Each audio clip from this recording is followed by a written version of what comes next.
because of Israel's very expensive Iron Dome interception capability. But the Israeli Prime Minister Netanyahu has faced and continues to face very big pressure politically to escalate. And so he hit back at the ancient Iranian city of Isfahan yesterday. As we are informed, there is massive back-channel diplomacy going on all sides, and there are two clear views. One side, the dominant view, is very worried about the cost of escalation between Iran and Israel and feels that this will not be limited to the two countries. So they are very concerned about the cost of escalation, whether on the situation in the Middle East or the cost of oil and global instability, and this side is calling for calming things down as soon as possible. And then there is another side which feels it is time to use this opportunity to open a full-on attack on Iran. And that side is led by several players in government as well as people outside of government, like my guest tonight, His Royal Highness the Crown Prince of Iran, Reza Pahlavi. He joins me tonight from Washington. Your Royal Highness, welcome to The Nation Wants to Know. It's good to have you on the program. And if I can refer to you henceforth as Mr. Pahlavi, Mr. Pahlavi has been calling for regime change in Iran. And he feels that this is the time to push the envelope.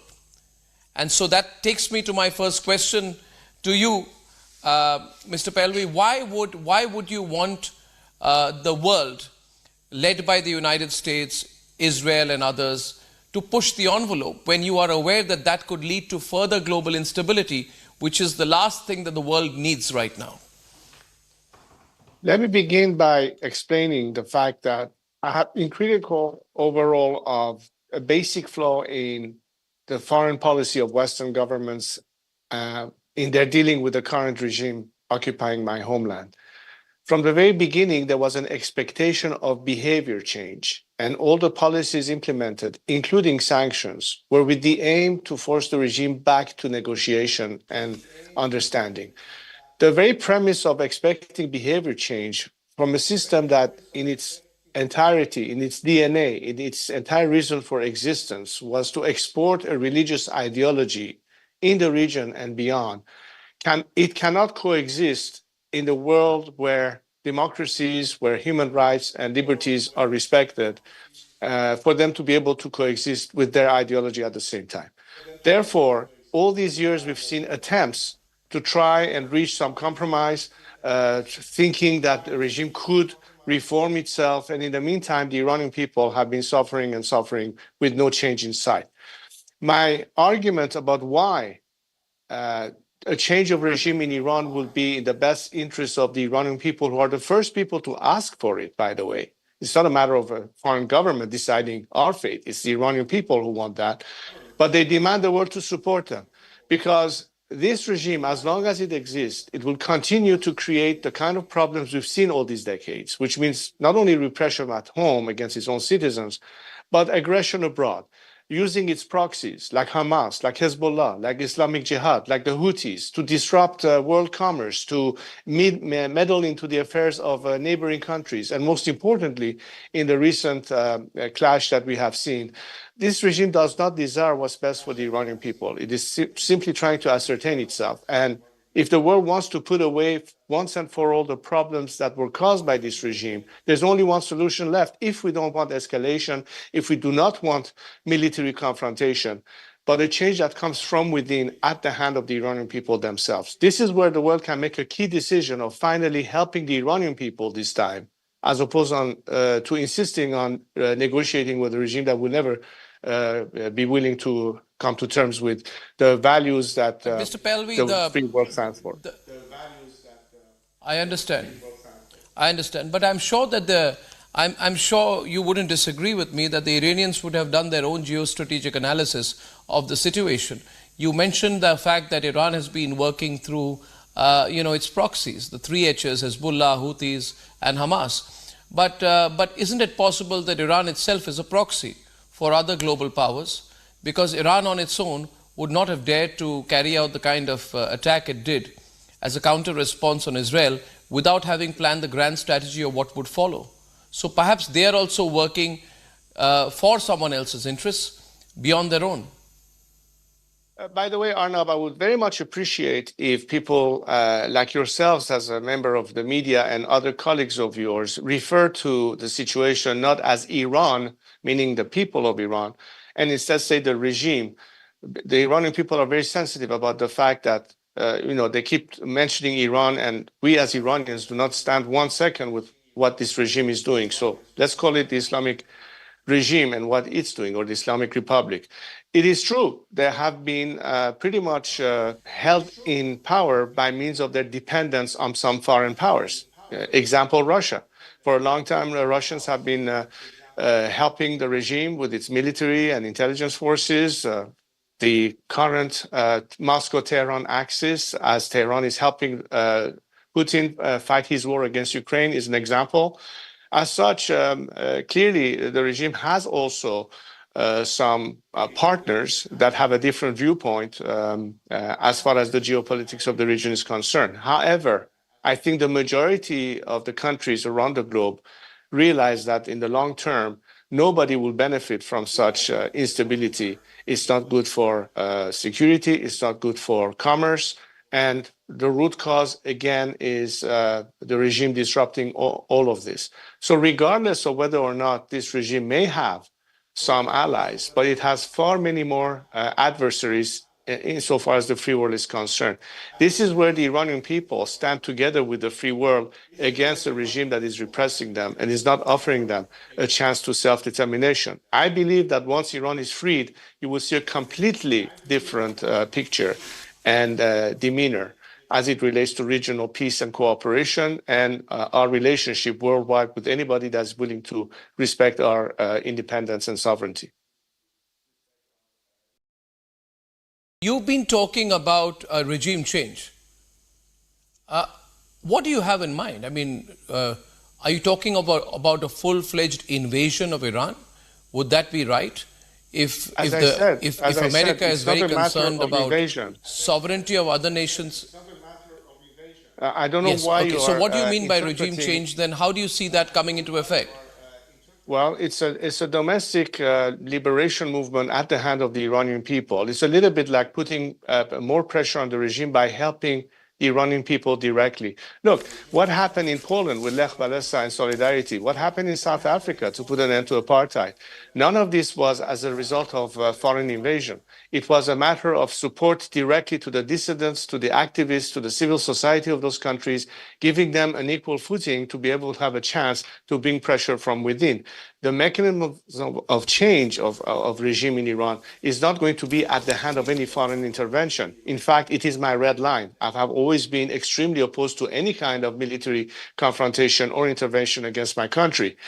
But I believe that through civil disobedience, through mass protests and labor strikes, we can paralyze the regime and force it to collapse. And following that will be an interim phase by which we should have a constitutional process whereby the Iranian people can elect their representative to a constitutional assembly to debate Iran's future, the constitution, the former regime, the content, and everything else that is at play. In other words, to have true self-determination. Right now, India is experiencing, as the largest democracy in the world, a process of election. And how much we value the fact that without such freedoms and the ability to choose, citizens are completely voiceless. That is the current situation in Iran. That needs to change. 85 million Iranians have to have an opportunity to speak for themselves. And this is why free countries, particularly democracies, need to support them in this struggle against a regime that has completely taken those freedoms away from Iranians. But you know, you're talking about basically uprising on the ground, on the streets of Iran, and people had expected that in the fallout of the Mahsa Amini case. There were protests on the ground which started almost immediately. I think it was the autumn of 2022. You had yourself called for protests and mobilization at that point of time. But it didn't really take off beyond a point. So why would you think the situation is different now when it would be seen to be the world against the... Yes, yeah. Why would the situation be different now? Well, first of all, you have to understand that for some ingredients being missing, you cannot get to the final result that one wants to obtain. The Iranian people have done their part. They've done all they could under tremendous duress and repression at home. The very same time Iran is waging war against Israel, the regime is cracking down on Iranian women on the streets of Iran. It's maintaining its instrument of repression. But the brave Iranian people, today's Gen Z of Iran, the young generation, stand against them. They still are continuing the fight. What is absent is two things. There still is not a clear and strong leadership from key Western countries to support this movement. And number two, obviously, there has to be the kind of leadership that makes this happen. While the Mahsa Amini Women Life Freedom Movement was certainly a revolutionary state of protest, but the mechanisms of change have to also be in place. This doesn't happen automatically. We need to be able to work with elements within the country. They need to be able to connect with the outside world. They need to have their representation on the international scene so that the world understands exactly how and through what means they can be of help and support this movement. Then we can have a legitimate chance to succeed. But if you have, while you have such a revolution on the streets of Iran, certain governments who are bent on appeasement, who release billions of dollars of money into the hand of a regime that is not going to spend it on the starving Iranian people, but instead spending. Tira's turning 1 and we're kicking off the celebrations. Get ready for terrific deals on your favorite beauty picks. Shop on the Tira app And get up to 60% off. Hurry! Sale starts April 24th. To us if we had the tacit support of the free world. This is what we need right now. That is the missing element. With that in play, a lot will change. But you know, now let me draw you into the real politics of it. We clearly understand where you're coming from on this matter, but you know, peace is important. The world at this point of time is not crying for more conflict. Less conflict is required, de-escalation is required. The world has been through COVID, then Ukraine, and then, as you're aware, the situation on the Gaza Strip. And all those calling for peace would say, Mr. Pahlavi, that just let's keep the peace with Iran. Because that the geographical position of Iran is extremely important. We need to keep the peace and the status quo on the Straits of Hormuz. We need to make sure that the Iranians and the Houthis are kept under control, that business is on as usual. Let's settle things down. Let's settle Ukraine. Let's settle Gaza before we open up another front, however much we may disagree with the Iranian regime. And therefore, I'm sure you're aware that, you know, there needs to be peace on the Persian Gulf. Iranians have been seizing ships. Recently, they seized British ships as well. You know what the Houthis have been doing. And Iran will leverage its geographical location to some extent when it negotiates with the rest of the world. These are all the factors that come in when things like the US-Iranian nuclear agreement, which had been signed, which is defunct now, came into effect. I mean, there's a sort of practical spirit. Yes, we don't agree, but we are no longer in the George W. Bush world of the axis of evil. We've got to learn to work even with our enemies. What would you say to them, Mr. Pahlavi? Well, I believe that freedom is tantamount, and whenever a citizen's freedom is taken away from them, they have every right to ask for change. And if the world is copping out behind the excuse of maintaining the status quo simply because they don't have a vision for something that could be better, simply because they don't realize that it is as a result of this regime that we have instability, you expect the very same regime that has caused all this mayhem to be an element you can depend on to calm down, to bring peace all of a sudden. From the day the regime set foot in Iran, it had as an agenda to export its ideology. It became adversely confrontational vis-a-vis the Arab countries in the Persian Gulf. It started antagonizing its regional neighbors. It started exporting this ideology in the four corners of the world. And as a result, we have what we have now. I find it very surprising that after 45 years and the proof of the behavior of this regime, and as I said earlier, the expectation is maybe today they will be reasonable and finally come to terms. That expectation is wrong. You have just wasted time to a point that now we are facing more challenges. Now, the only way, again, I repeat, the only way we can, for good, eliminate every element that is leading to this instability, which is tied directly to the nature of this regime, is to get rid of it. Again, at the hand and at the ask of the Iranian people, because the Iranian people are not going to put up with this any longer. They are ready to change. So the choice is very simple. You can either ignore the Iranian people's right to self-determination and freedom, a nation that wants to be at peace in the world, that does not have any reason to be antagonistic versus the Israelis or the Arabs or anybody else in our neighborhood, but are hostage. They're the first hostage of a regime that is doing precisely all of these negative deeds. Now, what is the price to pay? Is the price to achieve ultimately a liberation more expensive than dealing with this regime every day in terms of, as you said it yourself, escalation, disruption of commerce and maritime traffic? Is that cost less than the cost of change for Iran and the consequences of that? I challenge, therefore, those who claim that, no, we have to be using realpolitik as an argument. I think that's basically the language of weak leadership. Look, the world changed twice, at least in contemporary history, where we've seen that as a result of that strong leadership, things did change for the better. Example, Second World War. Example, Roosevelt and Churchill vis-a-vis Hitler during the Second World War. Later on, towards the end of the Soviet Union, you had Ronald Reagan and Margaret Thatcher, two strong leaders that brought an end to the Soviet Empire. The same kind of leadership is required today.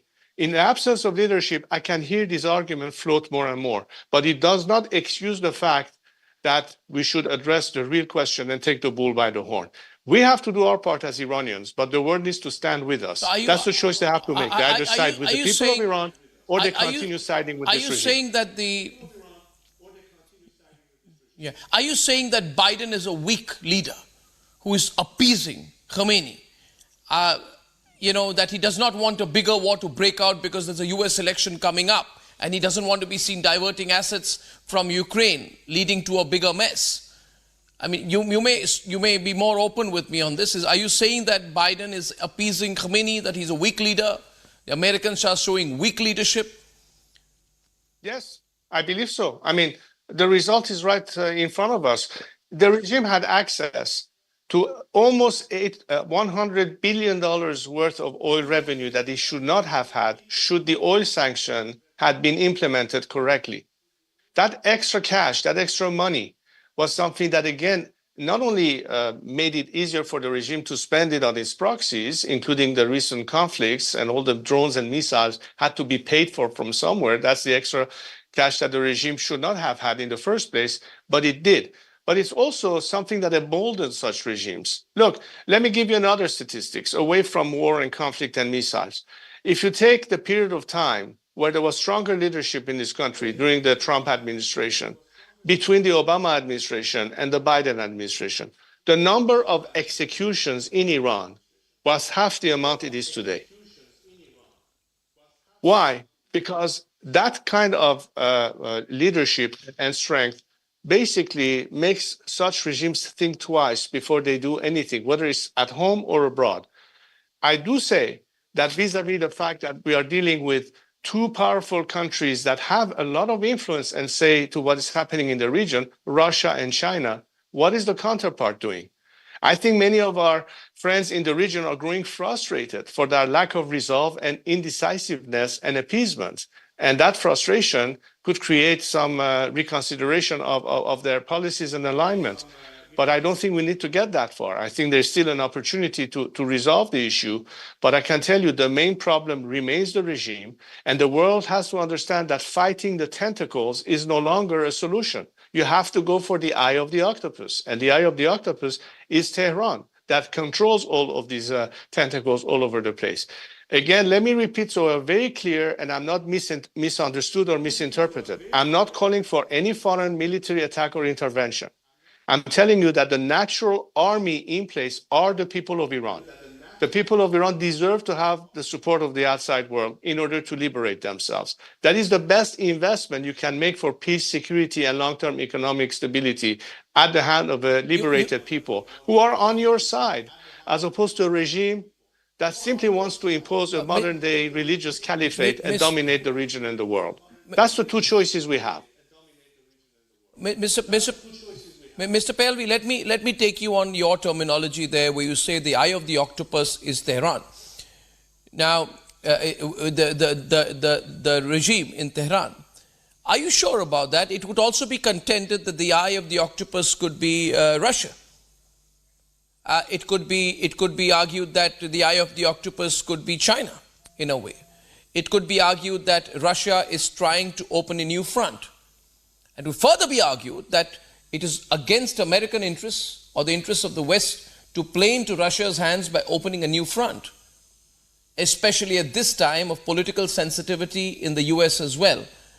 What would you say to that? That it is not in the long-term interests of America to get drawn or to let this escalate. It is in Russia's interest to let this escalate and watch as America opens more and more fronts to its, to its own detriment.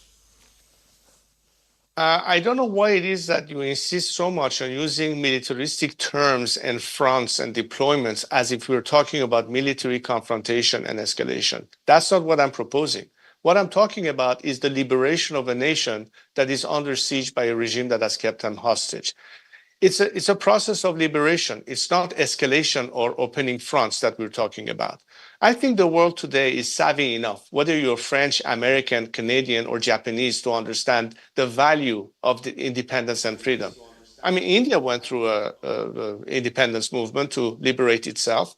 If that is not as valuable that they're willing to put everything on the line for it, then why should Iranians deserve any less than Indians, or for that matter, Americans, or people in Sweden or in Australia? Liberty and freedom is tantamount to bringing us more guarantee of stability, because democracies don't go at war to one another. The fact that this regime is in conflict, because it's not a democracy, it's a religious dictatorship.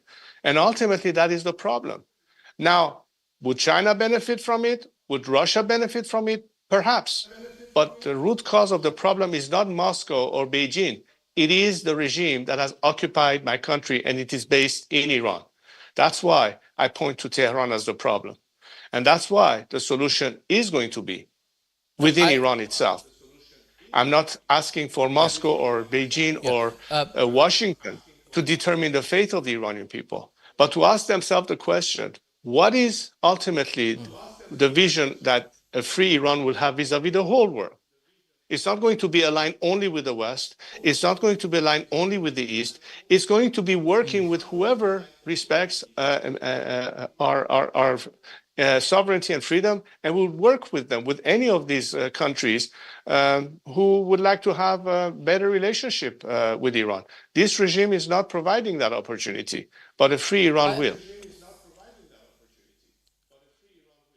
I understand the reason why you disagree with my use of what you are calling militaristic terms, which I may only describe as the practical situation on the ground right now, because you are in Washington. You had urged the US and the Israel earlier not to fall into what you called a trap by escalating their disputes with the Iranian government into a military conflict, and that was in 2017. But as of today, you would agree with me, sir, that that is exactly what appears to be playing out. And therefore, I think there is a distinct possibility that Iran, if it realizes that the conflict has broken out. Now, let me give you a slightly elaboration of why I'm saying this to you. I'll take just a minute. Your Royal Highness, Iran would have a good sense of whether the West can escalate this right now. And if the West comes to a conclusion that it does not want to escalate it right now, then the Iranians have the upper hand in any negotiation. Should such a negotiation happen through back channels or otherwise, either through open dialogue or through secret contact or clandestine diplomacy, which you know does happen, in that case, could it be possible that the end game for the regime in Tehran is to renegotiate and reopen the nuclear deal, which is presently in tatters?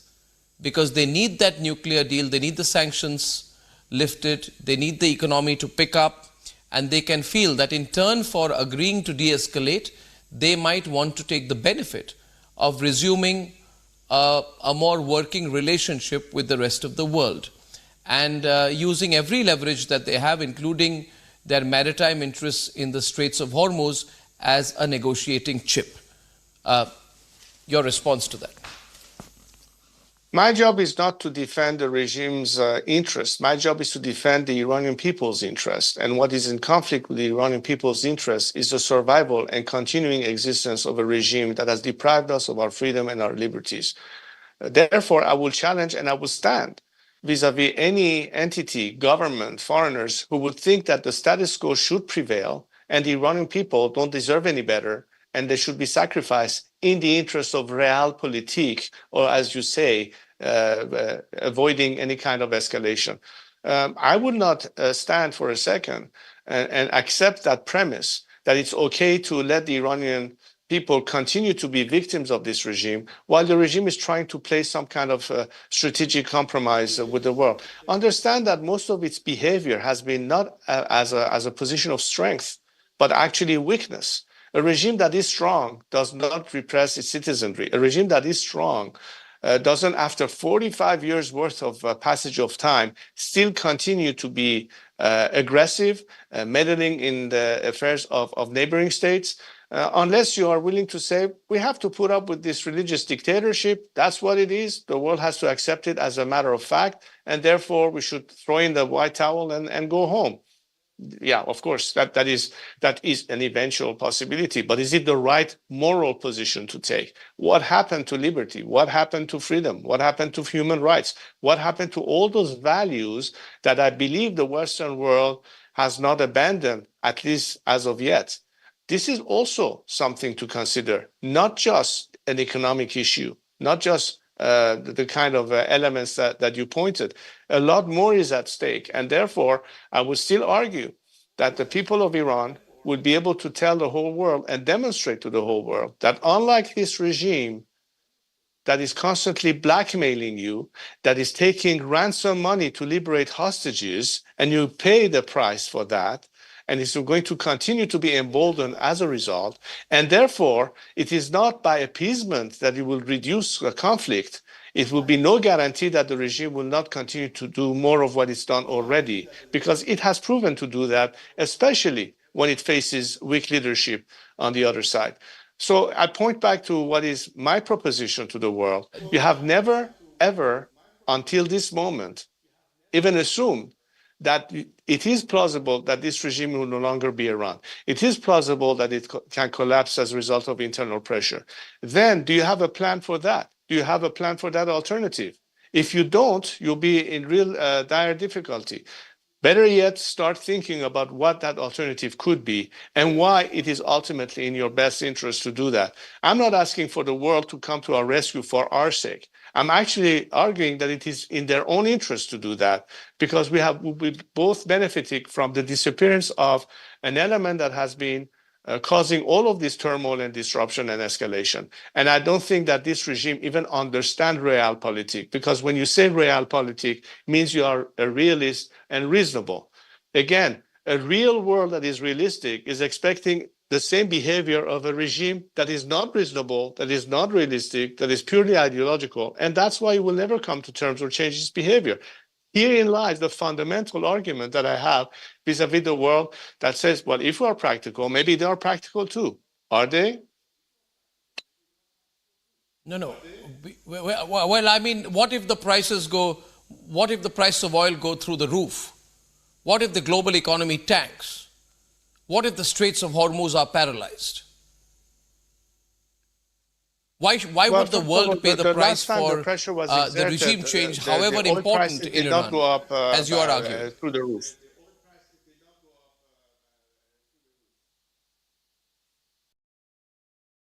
I'm not just talking about Iranian oil, I'm also talking about the imbalance in global trade, the possible blocking of certain maritime routes, and the consequences of an escalated conflict.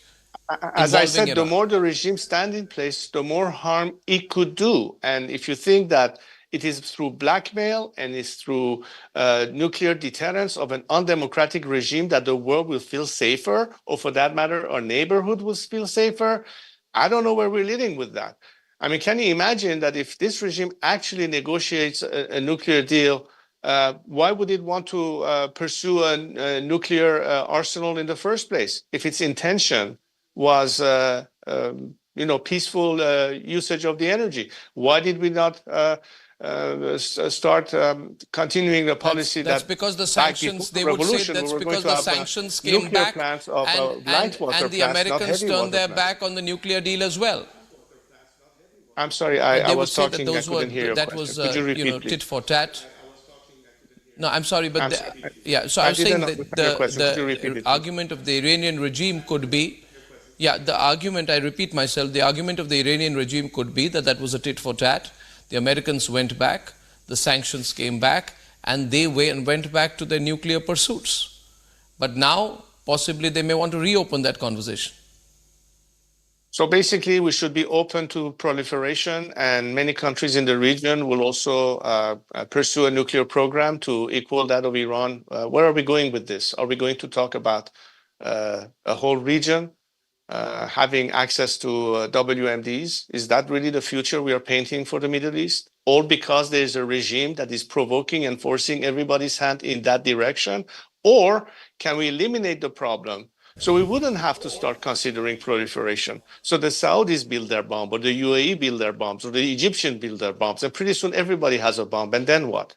I mean, seriously, if that's the direction the world wants to take, I cannot have a logical answer to that. But you can eliminate every aspect of the problem that threatens maritime traffic. That could be a nuclear threat. That could be an existential threat to countries like Israel, that is sponsoring terrorism, that is interfering in the affairs of governments in the region, from Syria to Iraq to Lebanon. I don't think the world is prepared to continue living along with this kind of a regime, especially when it is extremely fragile at home, that the majority of its citizenry is against it, and they stand ready to save themselves, but they need an extra assistance from the world that is, instead of helping them, are still throwing them under the bus, insisting, as you argued, on the status quo, hoping that maybe through that we can all tone down the escalation. I think this regime has proven that if it wanted to maintain stability, why would it do what it did? Why would it support a terrorist group? Why would it attack Israel, and so on and so forth? Yeah, but the world is also changing in a multilateral world, Mr. Pahlavi. Why should it be the concern of the West what happens across the world? Why should the West look upon itself as the savior of every part of the world? And we all know what happened when you refer to the WMD case. You know what happened last time when WMDs were used as as a good excuse to carry out a full-blown invasion. So now isn't the world changing? What if Chinese were to say that we want to liberate another part of the world? What if the Indians were to say we want to liberate another part of the world? Invasions of sovereignty, either which way, are not good. And so if we were to go back to the attack by the Israelis on the consulate in Damascus, that is still sovereign territory. That was a violation of another country's sovereign territory. Upon an intelligence input or upon a perception of intelligence of Israel. My question being, why should it be that the West or the forces supported by the West, including Israel, should feel that they have some kind of a moral superiority in terms of intervening to help people across other parts of the world? In the changing dynamics across the world, which is multilateral, perhaps that would not be the right way to look at it anymore. Well, first of all, you mentioned the word sovereignty several times. Well, the Iranian people currently are not enjoying sovereignty because their vote doesn't count. They're being repressed, muzzles. We have political prisoners. We have executions. If we are looking to the outside world, the Iranians are looking to the West, not to Moscow or to Beijing, because at least in the West, there seems to be a principle of liberty and freedom and democracy. I would not compare India to China. India is a democracy. So if you think that as a democratic country, it is in your best interest to promote democracies, especially for a nation that wants to have it, and you would call that intervention. I don't call it intervention. I call it a moral duty. People who are free should help other peoples be free. That's the premise. Now, is it a multilateral world? Yes, it is. But I choose to work with free countries. I choose to work with Western democracies. I choose to work with everybody who values the principles of freedom and liberty and would be defending human rights as a matter of moral obligation.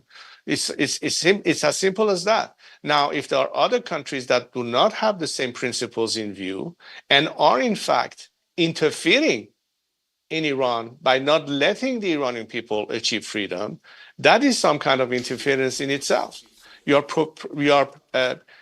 are not allowing for a nation, or you are in a way interfering with their ability to free themselves. And freedom is, I think, the paramount issue here. Otherwise, if it's just a matter of maintaining dictatorships in place and justifying it, something that happened the last century a lot of times, the world has changed. But I think today's social media points to us that many nations around the world, regardless of their ethnic background or religious aspects or composition, freedom is the universal language. Freedom is a universal ask. And which is why we have seen that in all these recent demonstrations of solidarity, people around the world stood with the Iranian people as they were calling for their freedom. Now, that's the ask of the people in the world. What governments do, let's ask them. Let's put them on the spot and say, why don't you, in fact, support these movements? But I think the question of freedom is not going to be, for me, an element subject to negotiation. Freedom is paramount and tantamount. That's what I'm here for. That's what I'm fighting for, regardless of the challenges we face. But why would you want sanctions which would affect the lives of your own people? You're calling for further sanctions on the regime in Iran, and you're going on and saying that, of course, you know, this is not your exact words here, that this is not the war of the Iranian people, it is Ali Khamenei's war. But my question to you is, why would you want sanctions which would make it more and more difficult for your own people, for people in hospitals in Iran, for children to get the food and the medicines they need in Iran, and for the old and elderly people needing treatment to be denied the access to medicines and treatment that they would need? Would you say that even their suffering would be justified towards the larger purpose which you're pushing for? Basically, you're parroting the argument of the apologists for the regime and those who always have said that sanctions doesn't work, etc., etc., etc. Look, the regime is not spending money on the Iranian people. Do you think that the $100 billion they received was spent on any school or hospitals or helping the people who are starving on the streets of Iran? They did get that money recently, didn't they? Was it spent? Was a cent of it spent on Iranian, despite the fact that we have sanctions? It wasn't. This is simply money in the hand of the regime. And the reason why sanctions are important, it's not because it affects the people of Iran. It's because it's going to restrain the regime to have more means to support its war machine of repression at home and conflict abroad. Now, of course, sanctions in and of itself is not sufficient. You need to have, parallel to this, a policy of support. These two ingredients combined could put an end to this regime as a result of change from within. But that hasn't done. So if there's a continuation of economic malaise in Iran, it's not because of the sanctions, it's because of the regime has not been truly challenged so that we can get rid of it. Once we are rid of it, immediately the economic situation in Iran could improve. Everybody knows that. Iranians are understanding of that. How many Iranians, despite the fact that are in fuel lines, despite the fact that they are starving, are objecting to any kind of pressure on the regime? Only the regime and its elements say that, not the Iranian people. It all depends who you're listening to. Are you listening to the regime propagandists, or are you listening to the Iranian people? If you listen to the Iranian people, you will see that the majority of them understand the reason why this regime needs to be sanctioned. Because it is under appeasement that the regime silently executes more people, brutalizes more women, keeps more people in jail and dissidents. They have to face that kind of pressure from the outside world, but they also need to receive the support in order to do whatever they need to do from within. These are the two combination elements.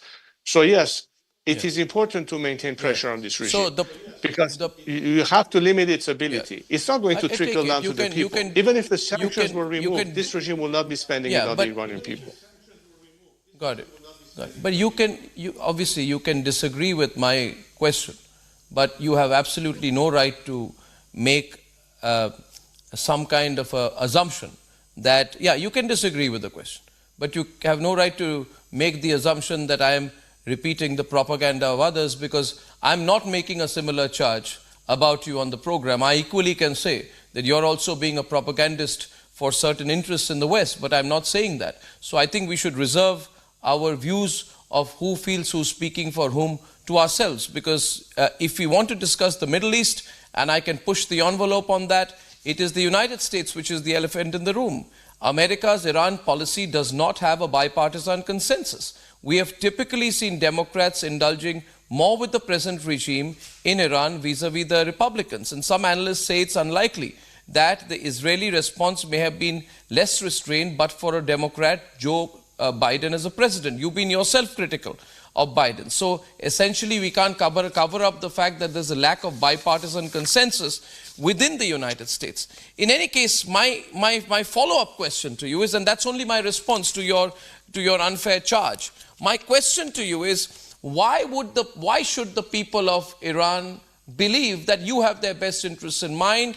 Because you lived in the United States for a large part of your life. You moved there well in your 20s. You've lived outside Iran, and you're very vocal about the situation in Iran. Some people would see you as a Western prop.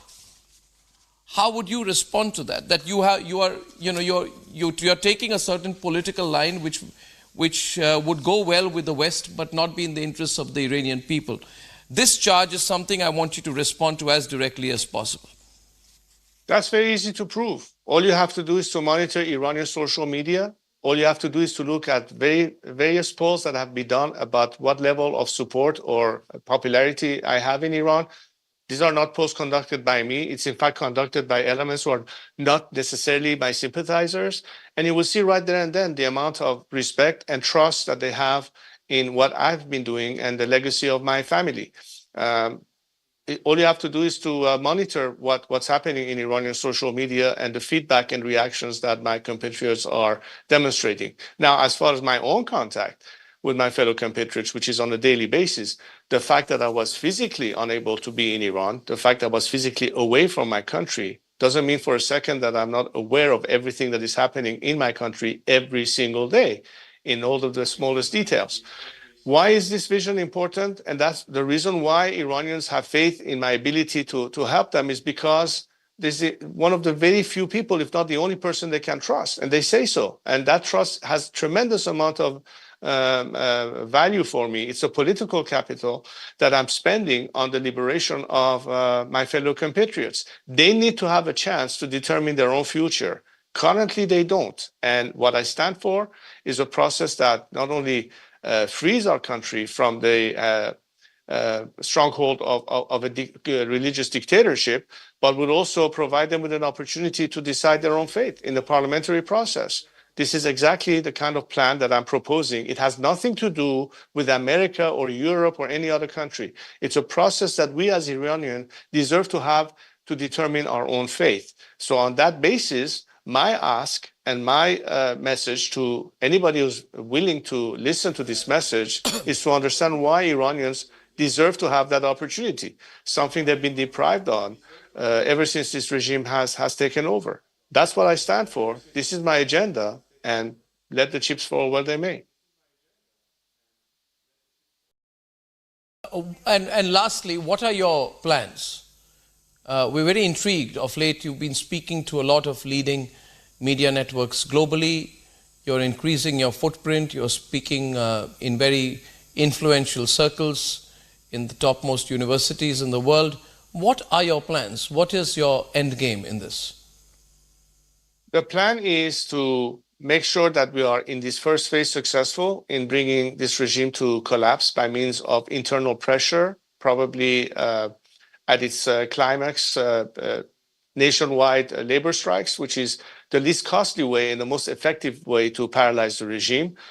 And of course, to be prepared to manage a transition phase, at which time an interim government will have to be formed. I think the majority of the participants are, as I speak, inside the country. We have to be able to plan for the inclusivity of the majority of elements that are not criminally tied to this regime, whether on the civilian side, but particularly on the military and paramilitary side. There has to be an exit strategy offered to them so they can see a place for themselves beyond this regime. We're not talking about the disaster of de-Baathification in Iraq after the fall of Saddam Hussein and send all the troops home, and half of them ended up becoming ISIS fighters. This is also part of the plan to be inclusive of the majority of them who are not corrupt or involved in the criminal behavior of this ruling mafia. That is also tantamount to calling the nation to national reconciliation and amnesty to the extent possible. We have to make sure that during the transition, we have every element of transitional justice taken into consideration.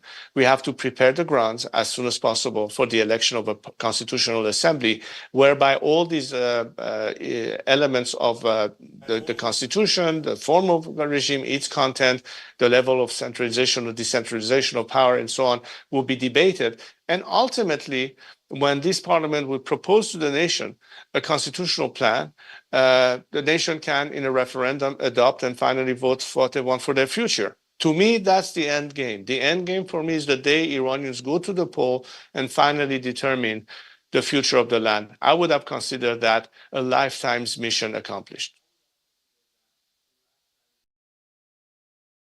This has been very interesting. We'll track whatever you do next. And of course, we'll keep talking to you as we watch the situation in Iran and in the Middle East. Thank you very much, Mr. Pahlavi, for talking to me and for talking to the Republic Media Network. Thank you very much. It's been a pleasure. Thank you so much. Appreciate the opportunity.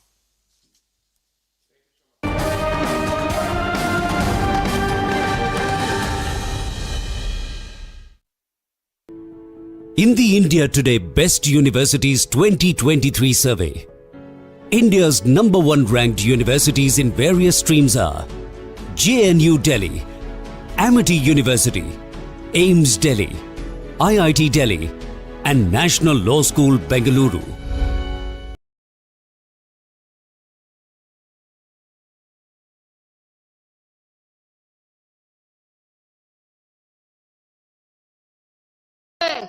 Ram मंदिर हो, 370 हो, ये हटाया, इसे कहते हैं Modi guarantee, इसे कहते हैं मोदी गारंटी। और देखिए, कांग्रेस की हालत इतनी खराब है, आपस में लड़ाई कर रहे हैं, आपस में लड़ झगड़ रहे हैं। हमें उनको गिराने के लिए कोई ताकत लगाने की आवश्यकता नहीं। चुनाव प्रचार में भी, जाहिरनामा में भी मोदी जी के गारंटी का शब्द उन्होंने चुरा लिया है। ये भी देखो, उनके पास अपने कोई शब्द नहीं है।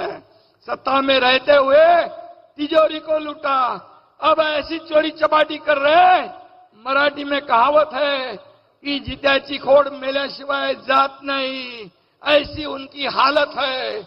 गांधी परिवार को अपनी पारंपरिक अमेठी सीट से भी जीतने की कोई गारंटी नहीं है, इसलिए वो इधर उधर भाग रहे। और जिसे अपने जीतने की गारंटी नहीं, वो देश की क्या गारंटी दे सकता है, ये भी ये देशवासी सोच रहे हैं। और इसलिए